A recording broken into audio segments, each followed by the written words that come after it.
हम आह भी बढ़ते हैं तो हो जाते हैं बदनाम, और वो कत्ल भी करते हैं तो चर्चा नहीं होता, और उनकी हर शाम गुजरती है दिवाली की तरह।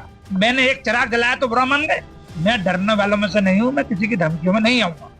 देखिए, कह रहा ना कि माननीय सांसद जो इकरा हसन जी हैं, मैंने उनके आगे प्रपोजल रखा है, एक प्रस्ताव रखा है, और ये देश में संविधान में अभिव्यक्ति की आजादी है, आप किसी के आगे भी प्रपोजल रख सकते हैं। राखी सावंत ने स्वामी रामदेव जी के आगे प्रपोजल रखा था, नरेंद्र मोदी जी जो हमारे भारत के यशस्वी प्रधानमंत्री हैं उनके आगे प्रपोजल रखा था विवाह का। तो इसमें कोई बुराई नहीं है, आप किसी के आगे भी प्रपोजल रख सकते हैं, और वो अगर आपके प्रपोजल को ठुकरा दे, माने ना माने वो उसकी मर्जी है, लेकिन मैंने उनके आगे एक प्रस्ताव रखा था। ये है। देखिए, मैं ये कहना चाहता हूँ कि सनातन धर्म को एक बहुत ही सस्ता टारगेट करने के लिए, अपने सस्ती लोकप्रियता बटोरने के लिए आप सनातन धर्म को टारगेट करते हैं। अब आप आजम खान साहब को ले लीजिए, भारत माता को डायन कहते थे, और उन्होंने हमारी बहन बेटी जो हमारी जयप्रदा हैं, हिंदू समाज से हैं, जो पूर्व में सांसद रही हैं रामपुर की, उन्होंने ये कहा था उन्हें टारगेट करके कि मैं जानता हूं कि ये कैसे रंग की चड्डी पहनती है। और आप जो मरहूम सांसद हैं शफीकुर रहमान बर्क साहब सांसद थे, वो लोकसभा में खड़े होकर बोलते थे कि मैं वंदे मातरम नहीं बोलूंगा। उनके पोते जो हैं जिया और रहमान बर्क साहब, वो जो संभल में दंगा कराते हैं, हमारे हरिहर मंदिर को लेकर जब जांच टीम गई वहां पर, तब उनके ऊपर पथराव करा दिया।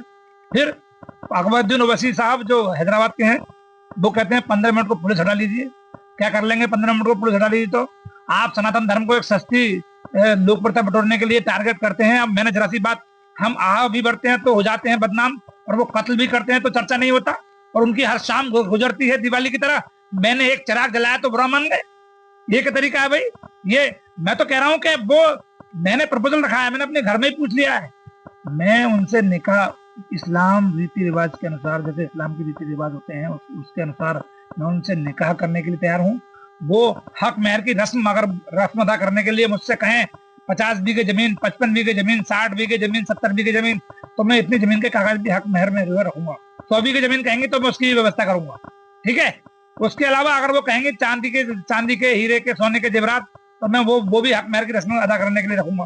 पहले वो मुझसे मुस्लिम रीति रिवाज के अनुसार निकाह करें, उसके बाद में मैं वैदिक संस्कृति के अनुसार, देवीय संस्कृति के अनुसार मंत्रों की आहुति यज्ञ की वेदी पर दिलवाकर, और मैं 7 फेरों को लेकर उनसे विवाह करने के लिए तैयार हूं। और मैं माफी नहीं मांगूंगा अपने बयान पर। मेरे पास धमकी भरे फोन आ रहे हैं, मैं आपको बता दूं पत्रकार बंधुओं के माध्यम से।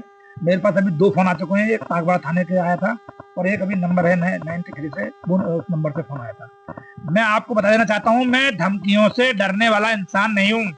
मैं महाराणा कुंभा, महाराणा सांगा, बप्पा रावल और महाराणा प्रताप की संतान हूं।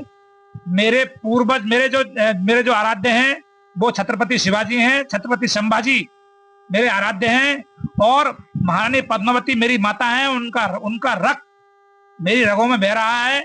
और मैं स्वयं विवेकानंद की पूजा करता हूं, मैं चंद्रशेखर आजाद की पूजा करता हूं, मैं सुभाष चंद्र बोस की पूजा करता हूं, मैं सरदार भगत सिंह की पूजा करता हूं। मैं डरने वालों में से नहीं हूं। धमकियों से मुझे बिल्कुल डराने की कोशिश ना करें। मैं भगवान राम का वंशज हूं।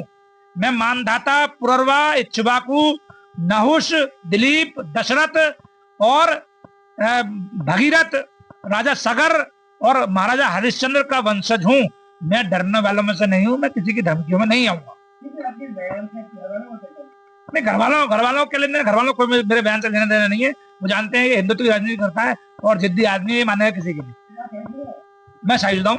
अब मेरे 2 बेटे हैं, लेकिन मैंने सुना मुसलमानों में 7 शादियों का रिवाज है, तो मैं 2 कर लूंगा तो कौन सा गुना हो जाएगा? हमारे पूर्वज थे महाराज दशरथ, उनकी 3 रानियां थी। नहीं, कोई परहेज नहीं है। मेरी पत्नी ने स्वीकृति दे दी है।